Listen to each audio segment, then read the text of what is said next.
we're going to learn how to map some knobs. And the good news is it's just amazingly easy and very intuitive compared with other applications. Here's what I want to do. I want to, first of all, just go to my prefs, and right down here I have control surfaces and MIDI devices. So when I click slot 1, I have devices that are pre-scripted by Live to grab hold of whatever is currently in view. See that blue hand? So watch this. I have my APC here, and I'm gonna arrow my way with the arrow keys. I'm gonna go arrow, arrow, just like this. And you're gonna watch those device parameter lights switch. And you'll also watch that blue hand switch. Here we go. See that? So basically, those are pre-mapping themselves as I move through. Now, if I have one or two control surfaces that are supportable, I have a pad control that's also online. I can right-click here and choose which one I want it to lock to, always or never. Okay, so, but I really want to show you how to map just regular old USB device. There's 3 levels of mapping in Live. We have the blue mapping. This is mapping things to hardware, keyboards, Wii remotes, iPhones, honestly, using this blue button. Orange is you in first class on your way to Europe, kind of in a self-discovery odyssey on your laptop. You don't have any control surface. You just have the QWERTY keyboard on your laptop.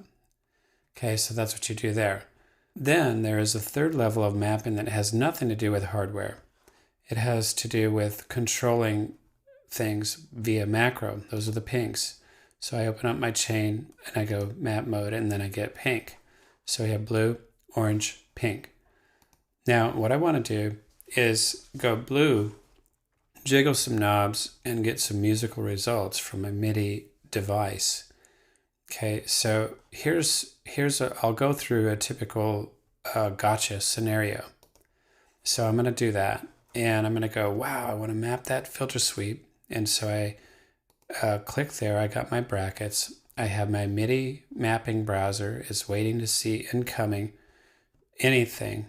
And I go to map my, my joystick on my Edirol keyboard, and I get no love. Okay, so that's a prefs. So that's a preference. And what I have to do is go down here and make these work. Now, you can sit in here and read these menus and go, what? How does it all work? But I really don't ever do that personally. Personally, I just hit knobs on and off until I get something to work. Because I don't really have time for this, Roland, Yamaha, MIDI theory. I don't really care about it. So basically, here's your get around.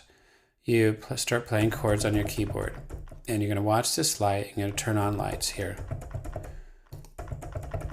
Okay, there, right there on input 1, I get what? MIDI in. We're good. Now I'm going to jiggle around a knob. And then I'm going over here and I'm going to turn on things until I get a knob light. See if I can get that to see MIDI. This one doesn't, and I did that for a reason, because there's times when certain devices on your USB keyboard are under control of things within that keyboard. So go here on this filter sweep. We're in blue mode now, and I've selected it. I have it in small brackets, hard to see there. And my MIDI mapping browser is just waiting for incoming notes. And what? I hit my crossfader and I got what? 119. Now I can right click this guy and show you a few things here. I can rename this to say, crossfader, Edirol crossfader, and it's going to rename that filter sweep. Okay, but basically now I have my Edirol crossfader mapped. Pretty easy. Now let's just try this. Start button here, scene. Okay, so now I'm not even doing the APC at all. I'm controlling this with this guy right here, this other fader. Okay, and it's just that simple. All right, so we just went through blue MIDI mapping.